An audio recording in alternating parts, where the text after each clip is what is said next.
Kindly subscribe to YouTube channel and follow on Facebook page at Dr. Zabby's Talk Show. Adúpẹ́ lọ́dọ̀ Ọlọ́run ọba tó láyé tó lọ́run ọba tó lohun gbogbo tó sì lè ṣe ohun gbogbo. A kí ẹ̀yin ìyá wa, ẹ̀yin bàbá wa, ẹ̀gbọ́n àti àbúrò ìpè akúbójú ọjọ́ ṣe rí. Èmi náà ni ọmọ yín olólùfẹ́ yín Dr. Zabby Talk Show. Ayé ọpẹ́ yọ sí ọlọ́dọ̀ títí yín náà ní agbára lọ́wọ́ Ọlọ́run. Ayé ọpẹ́ a máa yọ fún wa lórí ọmọ, lórí ìdáwọ́lé wa. Òun láyé ọpẹ́ ló máa fi máa yọ fún wa. Èwo la mú wá fún wa ní ọjọ́ títí òní pé kí a ṣe àgbéyẹ̀wò surprise èmi àti bàbá mi, ọ̀rẹ́ mi, brọ́dà mi lájọ wà ń bí ní ọjọ́ títí òní kékeré nínú ilé. Òun ni nickname tí a máa ń pè wọ́n. Àwọn náà ṣe akitiyan tó pọ̀ láti ìgbà tí ọ̀rọ̀ Yorùbá Nation yìí tó ti di wípé a bẹ̀rẹ̀ sí ní sọ wípé ló ti di dandan sẹ́ẹ̀ ká kúrò nínú oko ẹrú. Èmi àti wọn náà dẹ̀ ti jọ rìnrìn náà, a ti jọ rin àwọn òrìn kan ní àwọn ọ̀nà bòmíì gan náà tó jẹ́ pé lẹ́yìn ohun gbogbo náà a dúpẹ́ lọ́dọ̀ Ọlọ́run toró ní nǹkan táwọn náà nígbàgbọ́ lé lórí tẹ́lẹ̀, ó ní nǹkan tèmi náà nígbàgbọ́ lé lórí tẹ́lẹ̀. Ó dàbí pé ìrìn àjò yẹn náà láti mọ́ra dáadáa tí mo wá rí wípé ẹni yìí tọkàntọkàn àti taratara náà fi ní ìfẹ́ wípé kí a bọ́ nínú oko ẹrú. Àwọn tí a bá jọ wà nínú group, bóyá nínú clubhouse ni o, àwọn group kọ̀ọ̀kan tí a jọ wà, tí bá ti gbé wọn jáde sí náà wá ti mọ̀ wípé kékeré inú ilé. Àwọn eléyìí ẹja ńlá ní ọwọ́ Dr. Zabby náà gbé wá sí orí ètò ní ọjọ́ títí òní. Ọ̀jọ̀gbọ́n ńlá ni wọ́n, akíkanjú èèyàn dẹ̀ ni wọ́n. Àwọn sọ̀rọ̀ ṣákáṣákáṣáká tó jẹ́ wípé ọ̀rọ̀ dá lẹ́nu wọn ni mo mean. Ọ̀rọ̀ dá lẹ́nu wọn, Yorùbá dá lẹ́nu wọn. Bọ́ lára àwọn ọmọ school mi ni wọ́n, ẹ má jẹ́ kan gbọ́. Èmi ni mo kọ́ wọn ní Yorùbá, lẹ́wọ̀n pé Yorùbá tèmi náà, oh my God. Mo kí wa lẹ́ẹ̀kan sí pé akúbójú ọjọ́ ṣe rí. Gbogbo ẹ̀yin tí ẹ bá darapọ̀ mọ́ wa, ẹ má gbàgbé láti bá wa like, láti bá wa share kó lè débi tó yẹ kó dé. Tó bá ti jẹ́ nígbà àkọ́kọ́ tẹ́ ṣe darapọ̀ mọ́ wa lórí ìkànnì aláyọ̀ yìí, ẹ má gbàgbé láti bá wa subscribe. Yorùbá ni mí, Yorùbá ni ìran mi, èmi ọmọ Kóòtù Òjìrè, àwa ọmọ Rẹ́mọ 17. Àwa là ń kí yín, brọ́dà wa, bàbá wa, àwọn náà wá introduce ara wọn, ọmọ wa introduce ẹ̀ sí wa ń sìn ní ẹ̀kúnrẹ́rẹ́. Ẹ máa bá wa kálọ. God bless you. Now, bàbá mi, ẹ káàbọ̀ sórí ètò lẹ́ẹ̀kan sí. Ẹ bá wa unmute kí gbogbo ara lé kán lè gbọ́ nǹkan tí ẹ ń sọ. Ẹ bá wa júwe ara yín ní ṣókí, kẹ́ bá wa sọ ibi tí ẹ ń gbé, ibi tá ti lọ fi flight gbé yín wá sórí ètò Dr. Zabby Talk Show. Jẹ́ kí àwọn ará lé bá wa kí wọn. Ẹ ṣé gan ni. So, Olódùmarè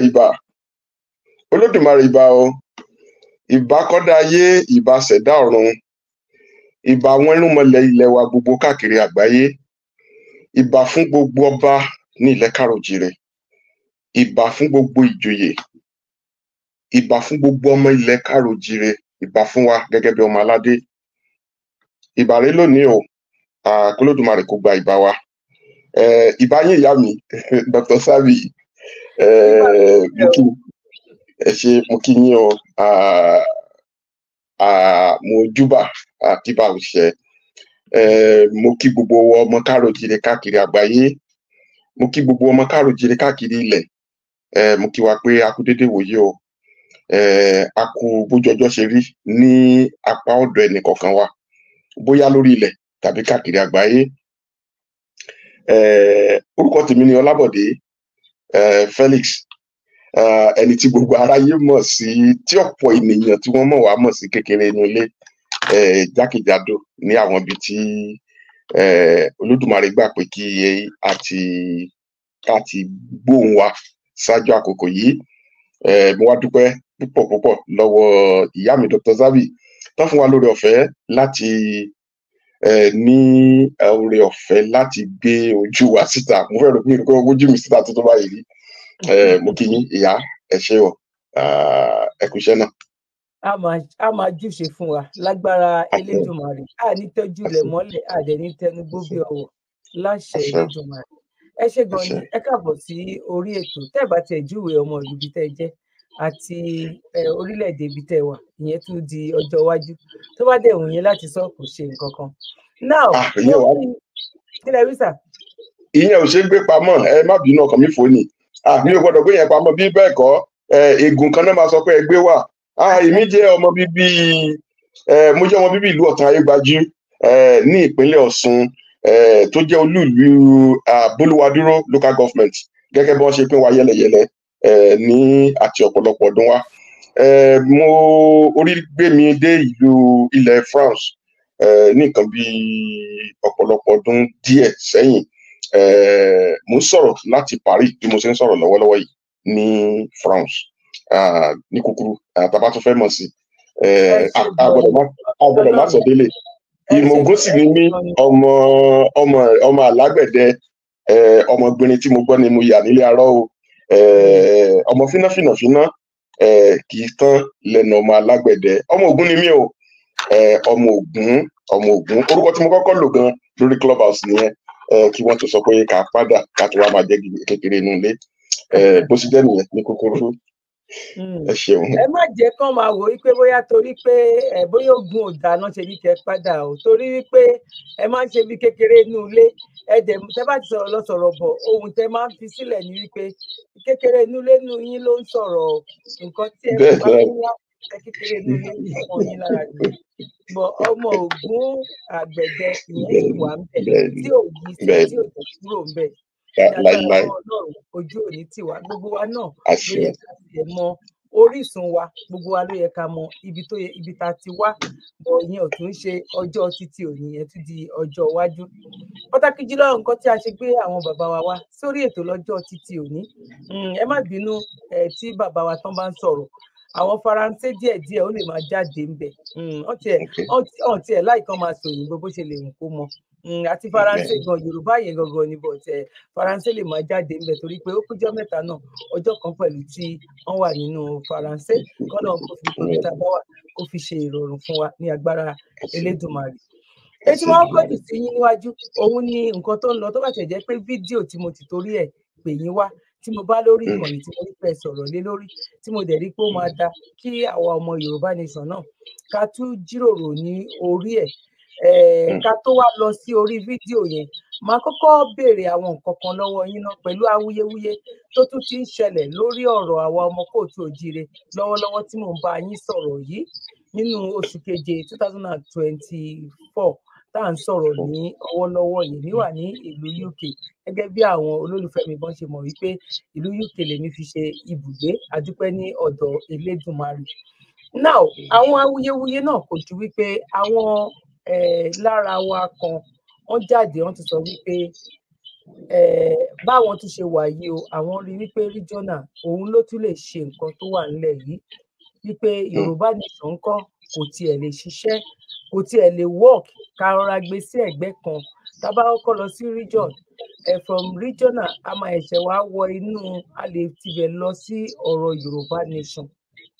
Èmi ò wá ní sọ púpọ̀ nínú ẹ̀ and mo dẹ̀ mọ̀ wípé fi bẹ́ẹ̀ náà mọ àwọn nǹkan tí mò ń sọ yìí gẹ́gẹ́ bí mo ṣe mọ̀ pé busy tó bá lè jẹ́ pé ẹ ti gbọ́ tàbí ẹ ti mọ̀ mo máa fẹ́ jẹ́ kẹ́ dá mi lóhùn kó kàn jẹ́ pé bóyá bíi surprise fún yín pé kí lè ròyìn kí ni ìmọ̀ràn yín gẹ́gẹ́ bí ọ̀jọ̀gbọ́n tẹ́yin náà jẹ́ lórí àwọn ayélujára níbi tí ẹ̀yin náà lágbára dé láti lè máa dá sí ọ̀rọ̀ wípé báwo la fẹ́ kúrò nínú oko ẹrú ọkàn nínú oko ẹrú ọpọlọ tí a wà nínú ẹ̀yìn. Kí lẹ rí sí nǹkan tí wọ́n ti ṣẹ̀ṣẹ̀ gbé wọlé yìí bóyá wọ́n fẹ́ kún wa ni o bóyá wọ́n fẹ́ dá wa sí méjì ni o bóyá ojú wo lẹ fi wò ṣá kí n má sọ̀rọ̀ sí yín lẹ́nu ẹ ṣe gan ni ẹ máa bá wa káyọ̀ wọlé ẹ wá ẹ fìdílé nǹkan tàbí kẹ ẹ wá nǹkan fìdílé ẹ ṣe cup of tea gẹ́gẹ́ bí mo ṣe máa ń sọ gbẹgẹdẹ àgbóná lọ́jọ́ títí òní pàtó wá nígbà yín lákòókò ẹ má gbàgbé láti ṣe ẹ kó má jẹ́ ẹ̀yin nìkan lẹ máa gbádùn ètò náà ẹ ṣe gan ni God bless you. Wálé wálé ọmọ onílé Ọláwálé iṣu tí ò wálé ó dunra ẹ̀ níyàn. látọ̀dọ̀ yín àgbọ̀ yín. Mo ti open padà bẹ́ẹ̀ ṣe ti ń gbọ́ mi. Okay, a ti ń gbọ́ yín báyìí ẹ ṣẹ̀ṣẹ̀ wá bẹ̀rẹ̀ ń sìn bẹ́ẹ̀ ni ẹ ṣẹ̀ṣẹ̀ bẹ̀rẹ̀ báyìí. All right. Wálé wálé ọmọ onílé Ọláwálé iṣu tí ò wálé ó dunra ẹ̀ níyàn àgbàdo tí ò wálé ó dunra ẹ̀ lẹ́kọ̀ọ́ àwọn àgbà wọ́n ní ọlọ́mọge tí ò wálé ó dunra ẹ̀ lọ́kùnrin ẹ wálé o gbogbo ọmọ onílé ọlá ẹ padà wálé. Ẹ má bínú pé ohun arò yẹn ni mo kọ́kọ́ mú wọlé. Ìyẹn ni wípé fún àwa ọmọ káàárọ̀ oòjíire, àwa ọmọ aládé, àwa ọmọ lọ́balọ́ba, àwa ọmọ lóyèlóyè, àwa ọmọ níbi níran, àwa ọmọ lúàbí bá ṣe máa ń pè wá. Ohun tí màá kọ́kọ́ fi oore ọ̀fẹ́ tẹ́ fún mi yìí pè wá sí ni pé ká padà wálé. Ká tó lè rí ilẹ̀ wa gbà, ẹ jẹ́ ká padà wálé. Ká tó lè di òmìnira, ẹ jẹ́ ká padà wálé. Kí ìrọ̀rùn tó lè dé bá wa, ẹ jẹ́ ká padà wálé. Kí a tó lè di ẹni tí ó lè fi ilẹ̀ wa yangàn lọ́la, ẹ jẹ́ ká padà wálé. Kí ọ̀rọ̀ wa kó má tó dàbí ti àwọn Ísírẹ́lì tí wọ́n lọ ń ra ilẹ̀ fún ní 1948 nílẹ̀ lẹ́m̀bẹ̀ yẹn, ẹ jẹ́ ká padà wálé.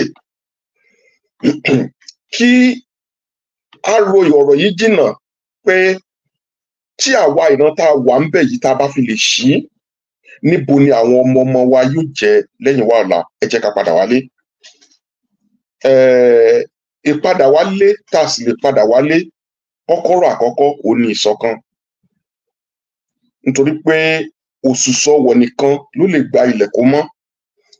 Tẹ́ bá ti ń yọ ní ẹyọ kọ̀ọ̀kan, yóò ṣòro láti dá sí méjì. Kódà a lè dá sí ọ̀nà ẹgbẹ̀rún, kódà a lè gun okúnná. Ìyẹn logun tó ń jà wá.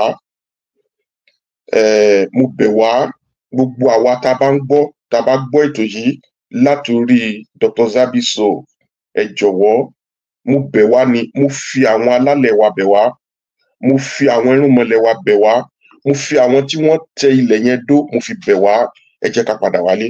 Ẹ jẹ́ ká padà wálé látòrí ìṣọ̀kan. Èmi ò ní fẹ́, ìwọ ò ní gbà, ẹ jẹ́ ká mú kúrò. A ti pín yẹ́lẹyẹ̀lẹ lọ́tọ̀, ó ti pọ̀ jù.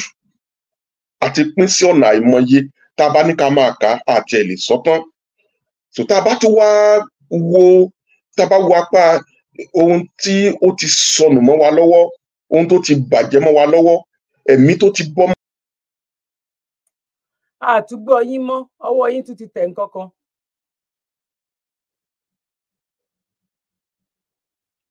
Mi gbọ́ yín. Ẹ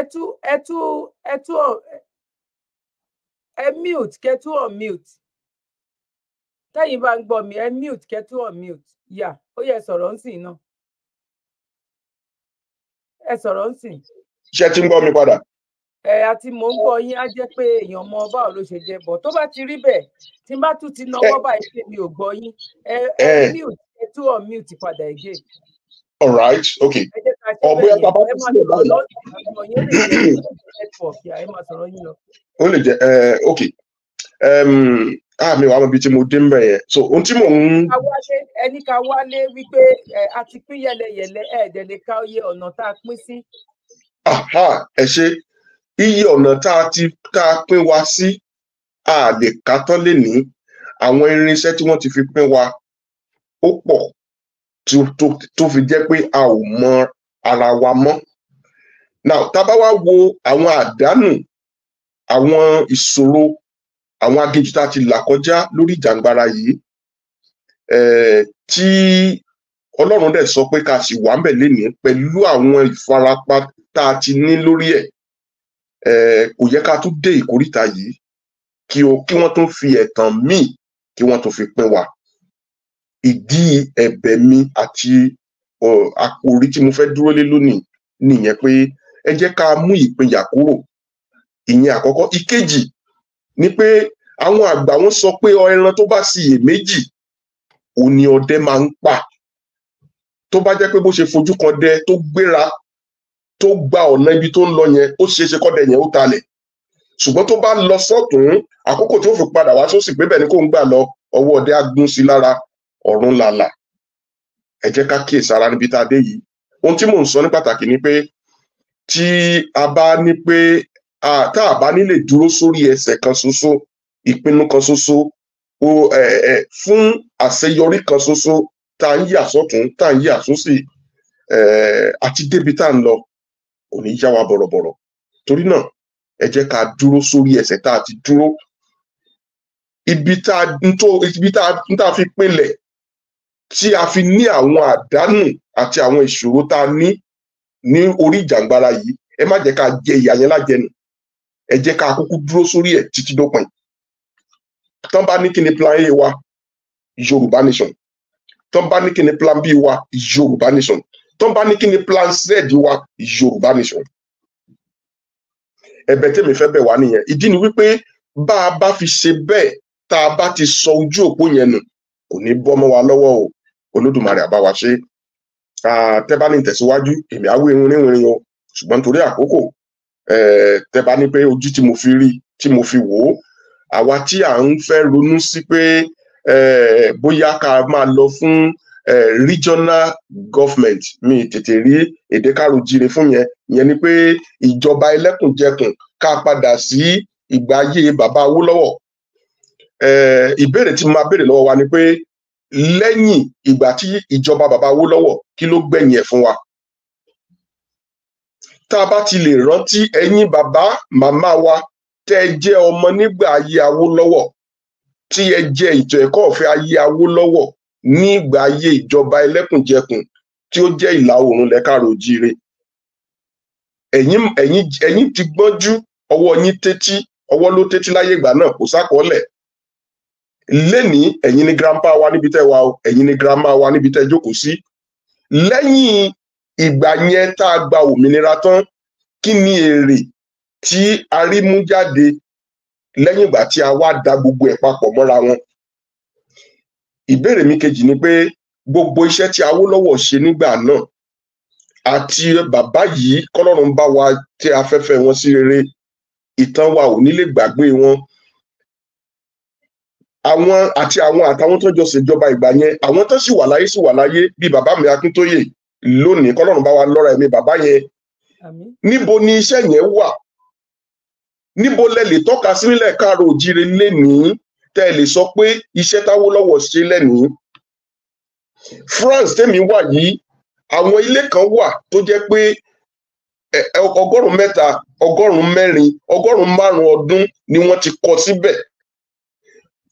Àwọn ilé wọ̀nyí ní ìjọba tó wà ńbẹ̀ lénìí ni wọ́n sì ti ń lò látìgbà náà.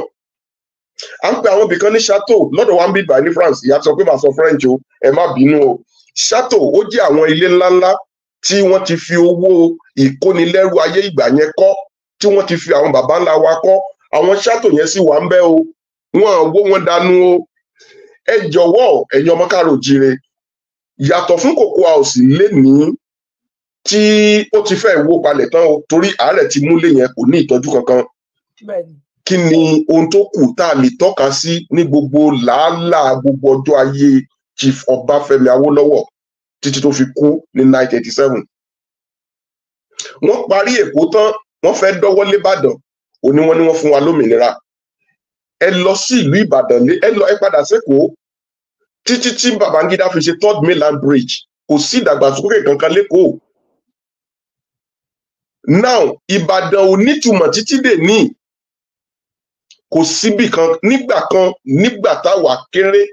Èmi ò ń sọmọ Ìbàdàn, ẹ̀yin ọmọ Ìbàdàn tẹ́ ẹ bá wà ń bí, tọ́jú orí yín bá lè tọ́mọ 50 ọdún tàbí jù bẹ́ẹ̀ lọ, ẹ padà ẹ lè pè sórí ètò yìí.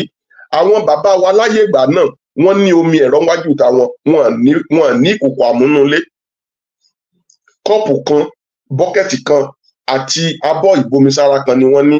Tí wọ́n bá fẹ́ jẹun, wọ́n á mú kọ́ọ̀pù, wọ́n á bọ́ sí iwájú ẹnu omi ẹ̀rọ tí ń bẹ níta. Nílùú Ìbàdàn, wọ́n á gba omi, wọ́n á jókòó síwájú ìta, wọ́n á jẹun. Tán bá fẹ́ wẹ̀, bọ́kẹ́tì kan ṣoṣo tí wọ́n níyẹn ni wọ́n á gbé lọ sídìí ẹ̀. Omi yẹn kò dárí. Ẹ̀yin ará Ìbàdàn, ẹ kú oríire o. Mo rí pé omi yín pọ̀ lénìí ju ti ayé ìgbà náà lọ. So ẹ jẹ́ ká rárìn wẹ̀yìn, ká ṣe àròpọ̀, ká ṣe àyọkúrò, ká wo nǹkan tó kù fún wa. Ìdí nìyí tó fi jẹ́ pé mo lè ní tẹ́ bá ní kí n sọ àkòrí ọ̀rọ̀ mi lákọ̀ọ́kọ́, màá sọ fún wa wípé bíbéèrè fún ìjọba ẹlẹ́kùnjẹkùn, báwo ni mi fẹ́ sọ èdè míì, a fi ìyà wa pamọ́ dọjọ́ ọ̀la ni o, kò lè ní ìtumọ̀ kankan. ìyẹn ni wípé ejò tí ò tí ì kú òun náà la sì dé mọ́ fìlà. Tẹ́ bá sọ fún mi wípé láti ibẹ̀ láti lè gba ilẹ̀ káàárọ̀ oòjíire, èmi á sọ fún yín wípé tí wọn bá fún Tinubu tá a sọ pé òun ni bàbá wa, tá a sọ wípé òun ló wà ń bẹ lẹ́ni, tí wọn bá fún ní ẹlẹ́ẹ̀kejì, tó bá ṣe bẹ́ẹ̀ pín wa, tó bá fagídí pín wa, wọn ní fún lẹ́lẹ́ẹ̀kejì. Torí pé àwọn èèyàn wọ̀nyí gangan wọn kulẹ̀ kúkú fẹ́ ká dòmìnira, wọn wulẹ̀ kúkú fẹ́ ká lọ, wọn ò sì ní fi ọwọ́ sí àti lọ wa títí láéláé. Àwa ni ká má yẹsẹ̀ kúrò lórí ibi tá a dúró sí láti ìpìlẹ̀. Ìdí nìyẹn tí mo sọ pé ká wálé. Gbogbo àwa tá a ní èrò míì, tá a rò pé ọ̀nà Àbújá ó máa yá wa, tí ọ̀nà tààrà bá pẹ́ wa, tá a bá débi tí à ń lọ, ó sàn ju ká lọ gba Àbújá kó lọ di ààbò pẹ́ mọ́ wa lọ́wọ́. Ájú wa ṣe o. Mo dúró báyìí ná. Ẹ ṣe gan ni kékeré inú ilé. Ó ní àbọ̀rọ̀ là ń sọ fọmọlúwàbí tó bá dénú ẹ̀. Tó bá dénú ẹ̀ kò dùn jíjẹ. Níwọ̀nba èyí tí ẹ sọ yìí gan, mo mọ̀ wípé àwọn onílàákàyè àwọn lájọ máa ń ṣe ètò. Ó yé wọn ju bí tá a sọ lọ wípé tán bá béèrè pé kí la fẹ́, Yorùbá nation plan A, tán bá tún ní plan ìkejì, plan B kí tún ní Yorùbá nation, plan ẹ̀ta kí tún ní Yorùbá nation, títí dórí Z wípé Yorùbá nation òun ni. Tá a bá ní ká tún padà sí ẹ̀yìn, gbogbo nǹkan tí bàbá Awólọ́wọ̀ tán fi ọjọ́ àárọ̀ ṣe, owó kòkó, bàbá Awólọ́wọ̀ ń yá, ó ń fi owó kòkó, ó ń yá orílẹ̀-èdè ni. Nígbà ayé bàbá Awólọ́wọ̀, òun ló jẹ́ wípé Ìbàdàn, olúùlú Ìbàdàn, àwọn Arab country, àwọn wá ń gba treatment nínú hospital yẹn ni. Ẹ wo ibi tán bàjẹ́ dé lọ́jọ́ títí òní. Kò sí nǹkan tí other nation tán bá lè ṣe tí ò bá ti jẹ́ Fúlàní ló ṣe. Ó yí sì fún wọn láti ya pépà yẹn. Ẹ wo constitution tán ṣe ní 1999. Àwọn wo ló wà ń bẹ̀? Abdulsalam Anko àti gbogbo àwọn tán. Yorùbá mélòó ló wà ń bẹ̀? Bóyá bíi méjì. Wọn ò jẹ́ kí Yorùbá ní ẹnu. Tábá wá ń pariwo pé bóyá kinní yìí tábá ti gbà á, àwọn pípì náà mọ nǹkan táwọn náà fi lè pẹ̀lú wa. Ní agbára lọ́wọ́ Ọlọ́run ojú òní tiwa, Yorùbá nation no going back ó ní ọ̀rọ̀ yìí. Tábá dúró tì í tá à ń fẹ́ náà mọ́, ó máa ràn. Àwọn ways tó wà nínú UK yìí, wọ́n lówó, wọ́n lẹ́nu, wọ́n mọ̀yàn, wọ́n ní ọrọ̀ ajé. Àwọn náà ní epo, báwa náà ṣe ní epo nílẹ̀ Yorùbá. Wọ́n fẹ́ kúrò lára UK tá a wà nínú ẹ̀ yìí. Tán ti ń ṣe kò ń ṣe ọdún mẹ́wàá ńsìn, tán ti wà lẹ́nu ẹ̀. Nípa láti dá dúró sẹ̀ torí àwọn Ireland tó ń jẹ́ Dublin, àwọn náà ya kúrò náà ni. Bọ̀ àìmá ní sùúrù, àìmá ní tẹ́lọ́rùn, àìmá gbà fúnra wa. Èmi ni mo fẹ́ jẹ́ ọ̀gá, èmi ni mo jù ẹ́ lọ. Ìgbéraga tó wà lára àwa ọmọ kóòtù òjíire, òun ló fẹ́ jẹ́ kó jẹ́ pé ilé ta ti kọ́, àwa náà láti fẹ́ fọwọ́ ara wa wo. Gẹ́gẹ́ bí Onítìrí ṣe wá ṣe. Bìkọ́ tó bá yẹ pé ó ní nǹkan tó jẹ́ ní ìlọ́wọ́, á darapọ̀ mọ́ bàbá Akíntóyè, á jọ wo ọ̀nà wo la fẹ́ gbé gbà. Ọ̀nà tí ẹ náà gbé gbà lọ́jọ́ kìíní àná náà lélẹ̀ yìí, gbogbo nǹkan tí bàbá gbé sọ́wọ́ ló fẹnu ẹ̀tẹ́ ló fi tẹ. Bàbá Igbólóge náà tún ti bọ́ tàǹsì, gbogbo nǹkan tí a gbé sọ́wọ́ táwọn náà jẹ́ wò, á ti ẹ̀gbọ́n tó Onítìrí, àmọ́ Onítìrí rí, kò jẹ́ oyè kankan láàrin wa. Ó wá from nowhere ni, àdẹ̀mọ́ títí bá yẹn ń sọ̀rọ̀ yìí, bóyá ó wà nínú àjàlẹ̀ ni, bóyá ọjà òkè ló wà ni, bóyá ẹ̀há ló máa ń gbé tó bá fẹ́ jáde ni, nobody tó mọ̀. Bọ̀ bàbá Igbólóge, àwa yìí àjọṣe meeting, arójú wọn, rójú wa, àjọ wà nípàdé, mélòó la fẹ́ sọ. Kó wá jáwọn náà náà àìṣe wa sọ wípé táwọn ò bá gbé àwọn kan ṣubú, nǹkan táwọn fẹ́ polówó kò ní wá sí, kò lè wá òkè. Ẹ fẹ́ jápàánù ẹlòmíì láti fi bo ilé títí yín. Bá àwọn ọmọ Yorùbá ojoojúmọ́ là ń gbọ̀n sí, torí pé wọ́n ní ẹni tó dá ni lóró, agbára ló fi kọ́ ni. Èyí tí Dúpẹ́ Onítìrí tó wá ṣe fún wa, ó ti fi agbára kọ́ wa. Ẹni tó bá wá sọ wípé white Dr. Taji ń sọ̀rọ̀ báyìí, ṣé ẹ̀yin ló yẹ kẹ́ tún máa sọ̀rọ̀ báyìí, ṣé gbogbo yín ẹ fẹ́ di blogger? Ẹ wò, á máa ju ètò di blogger lọ lórí ọ̀rọ̀ tó bá wà lórí òdodo. Tó bá ro àìsàn àìwú ẹ̀wà wà ìṣọ́ọ̀tì ilé ìgan aṣọ ẹ̀dí nǹkan tẹ́lòmíì gbò tí ò pọ̀ rí gan, a máa bẹ̀rẹ̀ sí ní máa sọ́ọ̀sì lórí òdodo la máa wà.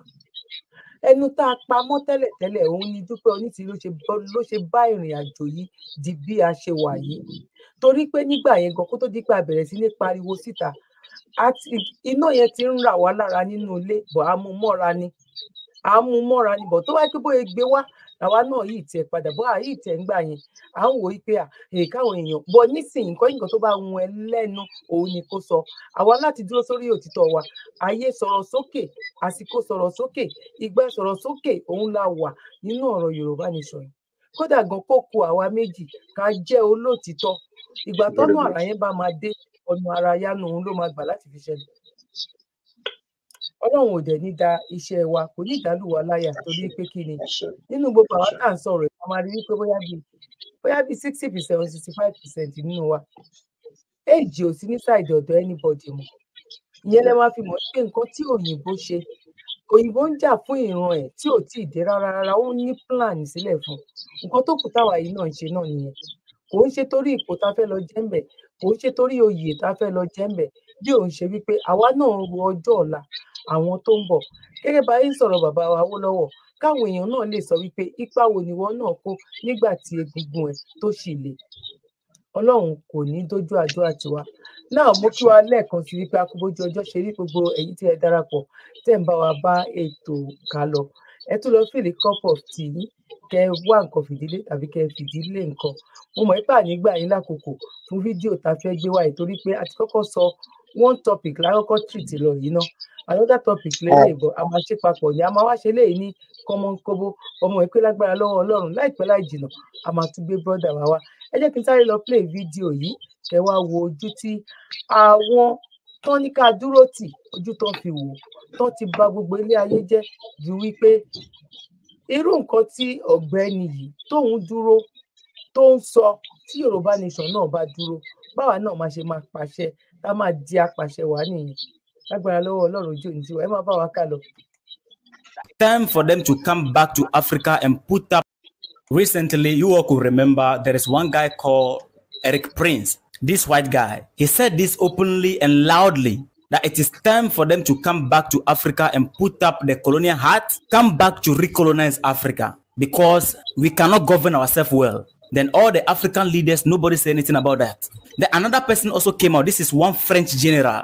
He said it clear and loud recently. He said, in simple terms, he said, if there need be what is happening in the Sahel, they cannot allow that thing to happen. They cannot allow what is happening in the Sahel region to be a trend among Africans. So they have to stop it. And if they need be, they have to come with their military to come and recolonize Africa. He said it openly and loud and clear. No African leader is saying anything about it. All the puppet leaders, Nigeria, Ghana, Cameroon, all the puppet leaders, they are quiet. They are busy packing dollar in their account. Meanwhile, these people you are calling your reliable partner, these are the things they are planning. Guess what happened? Ibrahim Traore heard it. The leader of Burkina Faso, he heard it and quickly organized his military officers. And this is what he said. Let me play the video for you. You know, he was speaking French, so I'm going to take my time to translate it to those who don't understand French. I'll try my possible best to translate it to English. So please do me a favor by following the platform. If you're watching from YouTube, subscribe. And also do your best to like and share the video as well, so that it can go viral. He said you are going to start a new cycle of training, a high-intensity war. You chief officers should take note of this. Prepare yourself to face a high-intensity war. I hope I'm well understood. He said the preparation is not uniquely to fight terrorism. It is more than that. Open your ears. It is a war of decolonization. He said, and you have heard it the other day, one general out there, when he said, if the need be for them to come back with their armies to recolonize us, they will come. So prepare yourself for a high-intensity war. It is rather they come themselves or come through their terrorists around us to try to get us back. And I said, whoever, be it the terrorists or all of their army, we need to prepare to resist them on a long time and intensively.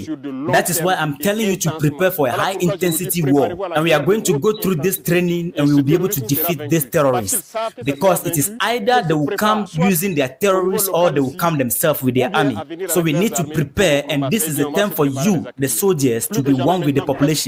That's all we want. You see, this is a leader who is concerned about his citizens and the well-being of his country. What is the preparation of Nigeria, Ghana, Cameroon, Sierra Leone, Togo, Cote d'Ivoire, and the rest of the African nations? These nations are possessed by Western puppets who we call leaders, who are busy looting their individual nations. They are looting their individual nation without paying attention to what these people are planning to come to do to us. If you want to go deep into this right now, TikTok will say you violate their guidelines. If the white man is making a claim, they did not violate any community guideline. Once the black man replies, you receive warning of violating guidelines. This guy, Ibrahim Traore, is displaying leadership. He has proven to all of us that we are being ruled by rulers, not leaders. Rulers who don't care a fig about the well-being of the continent and their people. We need to wake up, Africans. Ọ̀rọ̀ rẹ o, ọ̀rọ̀ rẹ rẹpẹtẹ. Ẹ káàbọ̀ sórí ètò lẹ́ẹ̀kan sí. Ọ̀rọ̀ láti gbọ́ yìí ká ṣe ní kánmọ́kánmọ́. Irú ibi tán ní ká dúró sí nìyẹn, ká tún béèrè nǹkan míì, ká tún dúró bẹ́ẹ̀ sí nǹkan míì. Àwọn tó jẹ́ wípé mo fà lé yín lọ́wọ́, bàbá mi, ẹ máa bá wa ká lọ. Ẹ kú iṣẹ́ ìyá mi, ẹ kú ètò. Orí yìí ò ní dàrú láéláé. Mo ní ayọ̀ láti rí fídíò tẹ́ mú wá síta yìí. Pàápàá fáwọn tán bá ti gbọ́, tán bá ti rí. Lóòótọ́ èdè French ni ọ̀gbẹ́ni yẹn fi sọ, Awoyitu. Àtàwọn tí wọ́n ti gbọ́ nínú wa, tí wọ́n ti rí, tí wọ́n ti scroll up, tí wọ́n ti kúrò lórí ẹ̀ pé kò sọ̀rọ̀ ńbẹ̀. Mo ní ìbéèrè àkọ́kọ́ lórí ẹ̀. Ìbéèrè mi àkọ́kọ́ lórí fídíò yìí tí ọ̀gbẹ́ni yìí translate perfectly. Mo gbọ́ ní French version nígbà tó sọ. Now, ìbéèrè mi àkọ́kọ́ ni pé ẹ̀yin tẹ́ gbọ́ èdè Gẹ̀ẹ́sì, èmi ò gbédè Gẹ̀ẹ́sì. Pẹ̀lú translation tí ọ̀gbẹ́ni yìí ṣe fún declaration Traore láti Burkina Faso, ìbéèrè mi ni pé kí ni ìyàtọ̀ tó wà láàrin ọ̀rọ̀ tó sọ yìí àti nǹkan tí olóyè Sunday Igboho sọ níjọ́sí àná nígbà tí ọmọ Oòduà rere yìí dìde tó ní ká jà fún ilẹ̀ wa? Mi ní kẹ́ dá mi lóhùn, ẹ lọ dáhùn ẹ̀ nínú ọkàn yín, ọ̀jọ̀gbọ́n ni yín, torí pé ẹ̀yin tí ẹ dìde, ẹ̀yin tí ẹ sọ pé ajá yín tó sọnù ó ṣe pàtàkì sí yín ju òru ọjọ́ tí wọ́n mú olóyè Sunday Igboho tí wọ́n lọ ka mọ́lé, tí wọ́n pa ènìyàn sínú ilé ẹ̀. Traore ló sọ̀rọ̀ láti Burkina Faso yìí o. Bọ́lọ́run ò bá kọ́ olóyè Sunday Igboho àti Traore, mi ìmọ̀ bóyá mi ìmọ̀ bó ṣe lè pàdé o. Tá a bá ní ká dá sílẹ̀ ká tún sà lọ́jọ́ orí, ntí olóyè Sunday Igboho fi ju Traore lọ á fẹ́ tọdún 10. Torí Traore iṣẹ́ bóyá ó máa jẹ́ bí ọmọ 43 years nísìn, mi ìrántí mọ́ dáadáa, but ó ṣẹ̀ lé lọ́mọ 40 ọdún ni. So ẹ jẹ́ ká lọ yọ ọjọ́ orí ẹ̀ kúrò ní ti olóyè Sunday Igboho. Ẹ jẹ́ ká wá lọ yọ àkókò tí olóyè Sunday Igboho ti sọ̀rọ̀ yìí fún wa bí ọmọ ilẹ̀ káàárọ̀ oòjíire àti ìgbà tí ọ̀gbẹ́ni yìí wá ráàyè bọ́ sí orí ìjọba ní Burkina Faso. Ipa kejì, mo fẹ́ kí ẹ jẹ́ ká jọ wá lọ jókòó ká lọ ronú. Ẹ̀yin tẹ́ ẹ mọ̀wé tẹ́ ẹ lè wá orí Facebook dáadáa, àmì ìtẹ́lẹ̀ lọ sórí, ẹ lọ bá mi Google ẹ̀ bí mo ṣe ń sọ lọ́wọ́ yẹn. Kí ni population Burkina Faso? Kí ni population àwọn ọmọ káàárọ̀ oòjíire? Ìyẹn ni pé èèyàn mélòó ló jẹ́ ọmọ Burkina Faso tí ọ̀gbẹ́ni yìí di ààrẹ lé lórí, tí ó sì gbìyànjú láti jà fún wọn, tó rí àtìlẹ́yìn, ìṣọ̀kan, ààbò gbogbo ọmọ ìlú ẹ̀ láti kó wọn jáde kúrò ní oko ẹrú French. France mo ti ń sọ̀rọ̀ o, tó kẹ má rò pé bóyá mo jírẹ̀rẹ̀ ń sọ̀rọ̀. Ẹ̀yin tẹ́ bá lè tú ọ̀rọ̀ mi sí French, ẹ tú kẹ fi ránṣẹ́ sí Macron. So mi nítorí ẹni tó farapamọ́, so ohun tí mò ń sọ kí lẹ̀ sí pé mò ń jí sọ. Okay, so ìyẹn ìbéèrè mi tó sì kejì. Now, ẹ̀yin tí ẹ wá ní Sunday out of all people tó ra tẹ̀lé yín gbà náà, à ń gbọ́ yín tẹni pé tí gbogbo tí Yorùbá nation bá tiẹ̀ máa wá gba tá a bá máa gba Yorùbá nation, ṣé Sunday ló máa lead wa? Ojú tì yín o, torí ààrí yín mọ́ nísìnyí nígbà tẹ́ ẹ ti dìtẹ̀ mọ́ ọmọkùnrin yìí tẹ́ ẹ ti lé wọlé. Èmi dẹ̀ mọ Sunday, mo ti mọ Sunday sí kí n sọ̀rọ̀ ọgbọ̀n ọdún síbí. Bó sì ṣe jẹ́ láti kékeré ayé ẹ̀ wá nìyẹn. Ibẹ̀ yẹn kọ́ ni mò ń lọ lénìí. Now, ṣé wá rí fídíò tẹ́ gbé wá yìí? Nígbà tí ọ̀rọ̀ bá débí ẹ jẹ́ ká béèrè lọ́wọ́ ara wa pé àwọn aláṣẹ àti Tinubu o àti Tinúọ̀sà àti Ìgbò àtàwùsá àti àwọn ọmọ Kárò-Oòjíire tá a ti gbọ́ ìkéde yìí kí ni ìrònú wa sí? Ǹjẹ́ àti ẹ̀rọ pé rán ni ṣá? Àwọn China sì ń ti ojú wa wọ́n kọ́ police station sínú Nàìjíríà, ẹ̀rù òdẹ̀ bà wá, òye òdẹ̀ yé wa. Mo ti sọ̀rọ̀ lórí ọ̀rọ̀ yìí níbì kan. Nígbà táwọn èèyàn wọ̀nyí bá wá tí wọ́n bá sọ nǹkan kan síwájú tá à ní sọ̀rọ̀, wọ́n á ní pé kò ní nǹkan kan tó ṣeé ṣe fún wa. Now lẹ́yìn ìgbà tí wọ́n ní àwọn fún wa ní òmìnira ìkólẹ́rú tí ó kó ẹrú gangan fúnra ẹ̀, wọ́n ti fi ẹ̀sìn kó wa lẹ́rú, wọ́n ti fi òṣèlú kó wa lẹ́rú, wọ́n ti fi ẹlẹ́yàmẹ̀yà kó wa lẹ́rú, wọ́n ti fi ọ̀pọ̀lọpọ̀ gẹ́gẹ́ bí mo ṣe sọ nínú ọ̀rọ̀ mi àkọ́kọ́ tí mo kọ́ sọ láì ní pẹ́ńbẹ̀. Wọ́n tún wá láti sọ pé tó epo ti fẹ́ tán nínú táǹkì o, ẹ jẹ́ ká máa wá ilé epo tá a ti fẹ́ ra epo. Kò wá sí ibòmíì fún àwọn èèyàn wọ̀nyí lágbàáyé ju ilẹ̀ wa ogún ìbí wa lọ láti tún lọ fi epo sí inú ọkọ̀ tiwọn tepo fẹ́ tán náà. Ìbéèrè mi ni pé ilẹ̀ Gẹ̀ẹ́sì tó jẹ́ UK tẹ́ wà yìí, ìyá wa dókítà, títí di èní àwọn ni wọ́n ní agbára ọrọ̀ ajé tó ga jùlọ lágbàáyé, owó wọn ló tóbi jùlọ ní àgbáyé. Ìbéèrè mi ni pé kí ni ọrọ̀ ajé wọn tí wọ́n fi jẹ́ olówó tó bẹ́ẹ̀? Tó bá tá a bá ti mú ohun tí wọ́n ti kó kúrò ní ilẹ̀ wa láti ìgbà ìkónilẹ́rú tí wọ́n sì fi ń jẹ ọlọ́rọ̀ títí dèní, ìbéèrè mi ni pé àwa tí wọ́n kó àwọn nǹkan àlùmọ́nì yìí kúrò lọ́dọ̀ wa, ipò wo la wà? Kí ni a wá dé UK?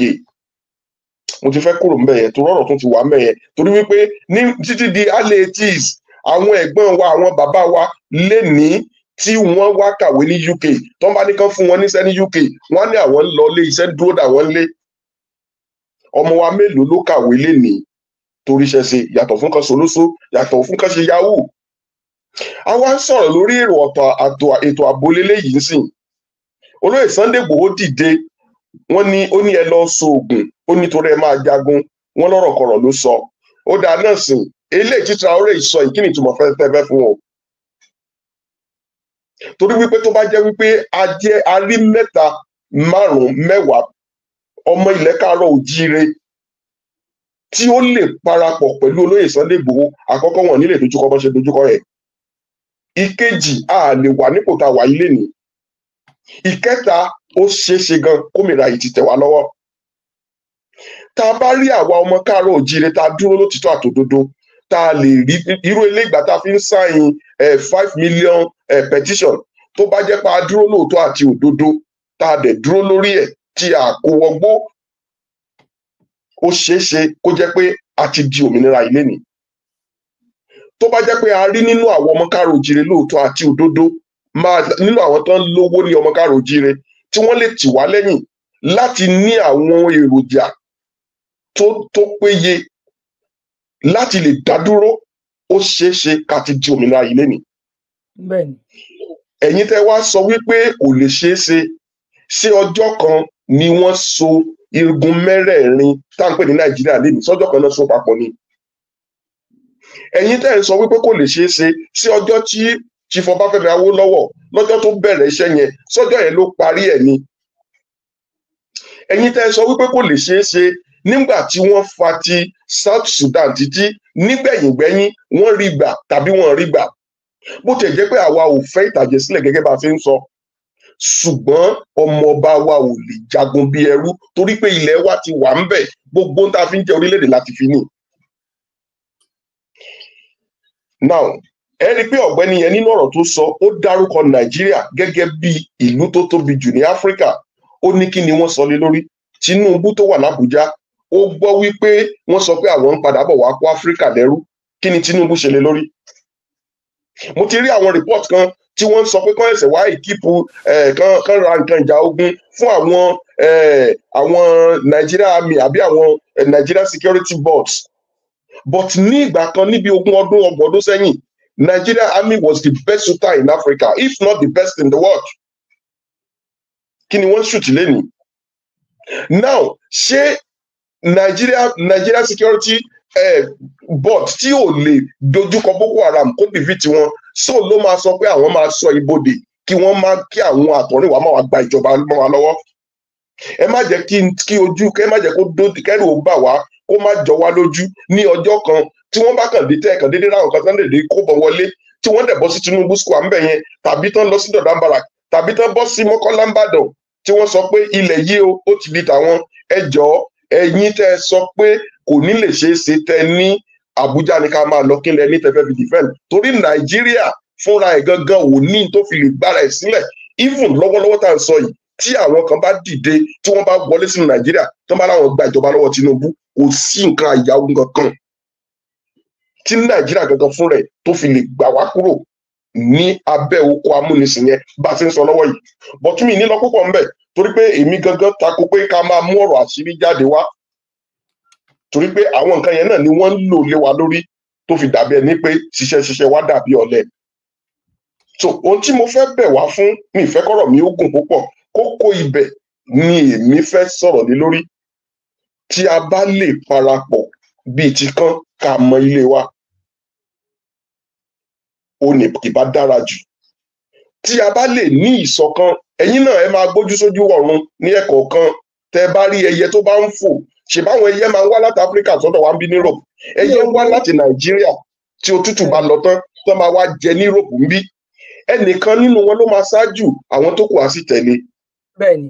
Now ẹ̀yin tí bàbá tí Ajílóge mo pè yín Ajílóge sorry mo pè yín látòrí ètò yìí mo fi ìyọ́nú Ọlọ́run bẹ̀ yín mo fi ìkúnlẹ̀ abiyamọ bẹ̀ yín mo fi àwọn ìran wa tó ń bọ̀ mo fi bẹ̀ yín mo fi àwọn ọmọ tí wọn mọwọ́ mẹsẹ̀ mo fi bẹ̀ yín ó ṣeé ṣe mi ìmọ́jọ́ orí yín o ẹ̀yin lè jàǹfà ẹ má gbàgbé pé ẹ jàǹfààní bóyá ètò ẹ̀kọ́ ọ̀fẹ́ Chief Ọbáfẹ́mi Awólọ́wọ̀ ní ayé Western Region. Bàbá Ayélógé ti wà ní 70s plus ni wọ́n. So a jẹ́ pé àwọn tí wọ́n ka ìwé ètò ẹ̀kọ́ ọ̀fẹ́ àkọ́kọ́ ilẹ̀ Káàárọ̀-o-jíire ni wọ́n ara wọn ni wọ́n. Mo wá pè wá lé ní o gbogbo àwa bí ọ̀rọ̀ tí ìyàwó alóòtú ètò sọ lẹ́ẹ̀kan tá a jọ jàǹfààní 7983 owó kòkó tí wọ́n kó pamọ́ náà fi tọ́ wa ń gbà náà o. Láti 1983 ìgbà tí Olúlọ́yọ̀ tó gbàjọba lọ́yọ̀ state tó rọ́mọ Bọ́lá Ìgè mi nígbà tó gbàjọba ńgbà náà ní that very period tó wọ oṣù mẹ́ta tó lò 40 naira ní owó school ta san ní school fees tán ní káwọn máa san ńgbà náà gbogbo gbangba ta ni mo ti sọ yìí gbogbo àtàjọ wà secondary school ńgbà náà ẹ wá sọ fún mi pé rán ni mo pa kan tó gbàjọba kí Buhari tó gbàjọba yẹn ní January 1 1984 ìbéèrè mi ni pé kí ni oore tí àkólù ìpín tí wọ́n pín wa wọ́n fi òṣèlú pín wa from the 3 region abọ́ sí 9 from 9 to bóyá 12 àbí nǹkan from 12 to 19 from 9 to iye tẹ́jẹ́ lẹ́nìí wọ́n wá pín yín tán kí ni nǹkan tẹ́ rí mú jáde ńbẹ̀ ọ̀gbẹ́ni kan kọrin lẹ́nu ọjọ́ mẹ́ta yìí àwọn ọmọ ó ní òdòdó ni wá o ẹbòmírin wá o òdòdó ni wá o ẹbòmírin wá o a ó sóhun tó jù bẹ́ẹ̀ lọ́jọ́ ayé wa a ó sóhun tó jù bẹ́ẹ̀ lọ. Nígbà táwa náà wà ń bẹ̀ láwa lọ́jọ́ orí yẹn a ní we are the future àwa ní we are the future of tomorrow àbí kí là ń pè ńgbà náà. Kí ni ọjọ́ ọ̀la tá a ní fún àwọn ọmọ tó ń bọ̀ torí pé ẹ̀yin tẹ́ jẹ́ bàbá wa ńgbà náà ọjọ́ ọ̀la tẹ́ ní àwa ní the betterment of tomorrow ní betterment of tomorrow kankan o ẹrú là ń ṣe nílùú òyìnbó o àwọn tó kù sílé olóṣó ni wọ́n ń ṣe o. So bàbá ẹ jọ̀ọ́ mo pè yín ni ẹ jẹ́ ká padà wá sí ṣọ̀kan torí pé tẹ́ ẹ bá sọ pé ẹ fẹ́ gé àwọn kan wó kí àwọn kẹ́yìn fi lè dìde bẹ́ẹ̀ ni Akíntọ́lá ní òun fẹ́ gé Awólọ́wọ̀ wó àti Akíntọ́lá àti Awólọ́wọ̀ àjàtúkà ní tàgbà àárín o ẹ wo tó gbẹ̀yìn ẹ o. Nígbà tí wọ́n ní Kábíọ́lá kó lọ rọ́kúnlé ta ni wọ́n fi rọ́pò ẹ máa dáhùn sí o. Ṣónẹ́kàn. Nígbà tá tàbí Ṣónẹ́kàn náà gbé jáde tàbí. Ṣónẹ́kàn náà fi sí i.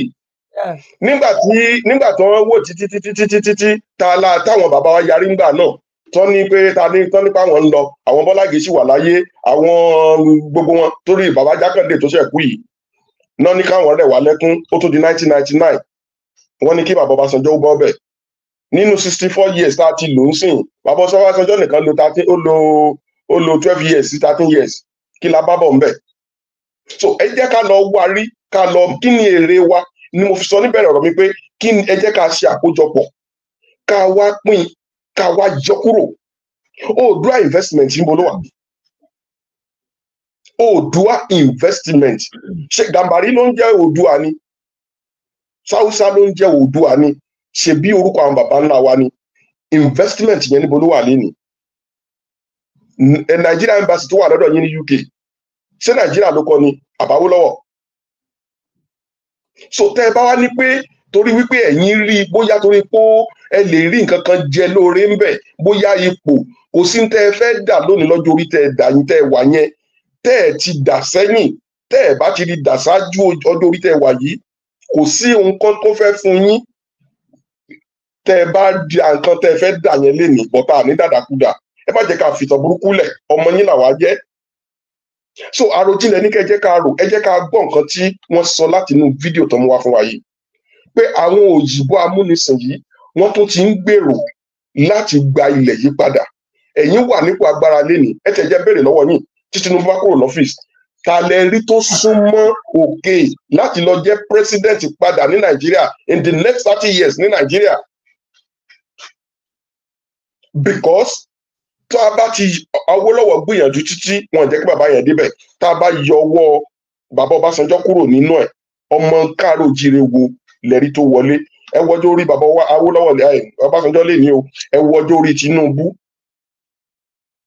ọmọ tá a wá bí àwọn ọmọ ọdún 10 ọmọ ogún ọdún sìn kí lẹ rò pé wọ́n máa padà wá dàgbà bá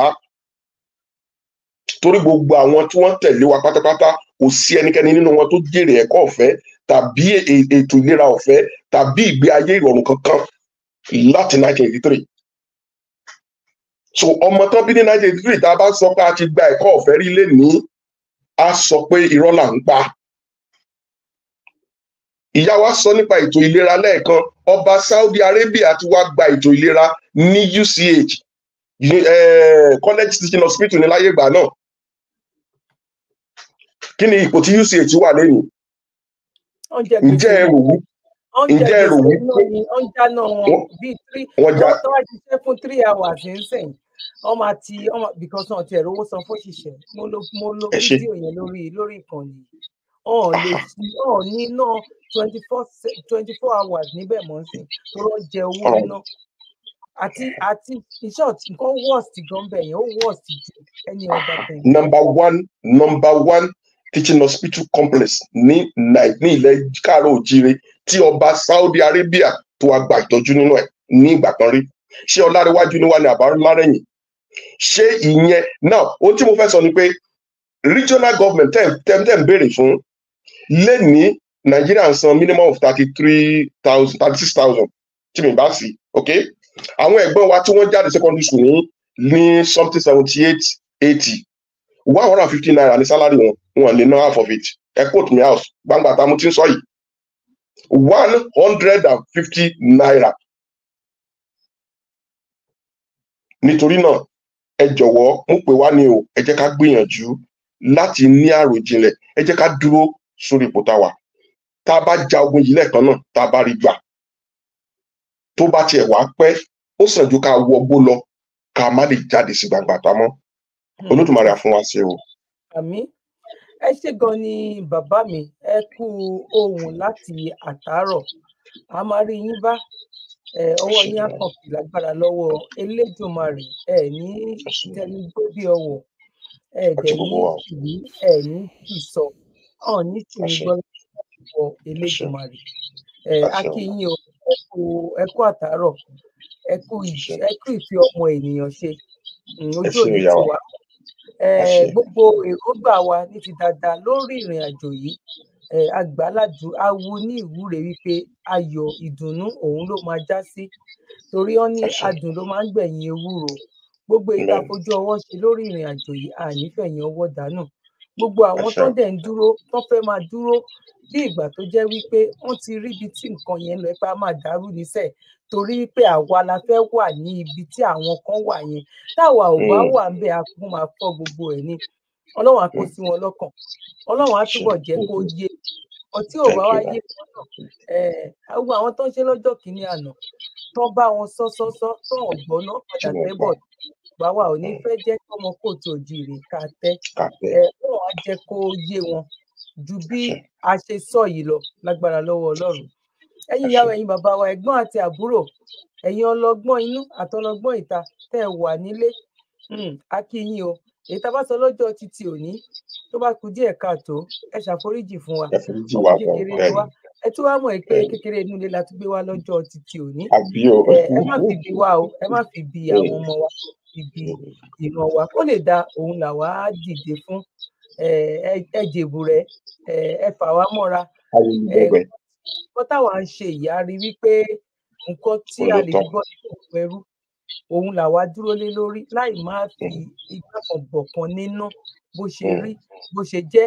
òun làwa gbé sọ́wọ́ ní agbára lọ́wọ́ ọlọ́run kò ní dàrú kò dẹ̀ ní bàjẹ́ nígbà yìí la máa mú ètò wá sópin sí lọ́jọ́ títí òní ó kí wa lẹ́ẹ̀kan sí papọ̀ bójú ọjọ́ ṣe rí ní ibikíbi tí ẹ bá ti ṣe alábàápàdé ètò yìí èmi náà sì ni ọmọ yín olólùfẹ́ yín Dr. Zabby Talk Show ṣáyé ọpẹyọ lọ́dọ̀ títí yín náà mo dẹ̀ mọ̀ lójú máa yọ ní gbogbo ìgbà lórí wa lórí ọmọ lórí ìdáwọ́lé wa lórí ipa jí agbápá ṣe é gbé agbẹ́sẹ̀ ò ṣe é gbé òun làyè ọpẹ́ máa fi máa yọ ẹ má gbàgbé láti lọ darapọ̀ mi lórí Àjùlọ TV mo wà ń bẹ̀ náà òun la fi ṣe backup ẹ rí i pé láti bí ọ̀sẹ̀ mẹ́ta a ṣe program lórí bíbà ẹ̀ gẹ́gẹ́ bí àṣírí tí àwọn YouTube gbogbo àwọn tó ń jáyélujára yẹn wọn fẹ́ jẹ́ kán tú àṣírí kankan lórí platform mọ́ gẹ́gẹ́ bí Nàìjíríà náà gbọ́n ṣe wípé wọn ò bá pẹ̀yìn 1000 lójúmọ́ kan kò sí TV channel kankan tó máa gbé ní Nàìjíríà yàtọ̀ sí àwa tó jẹ́ wípé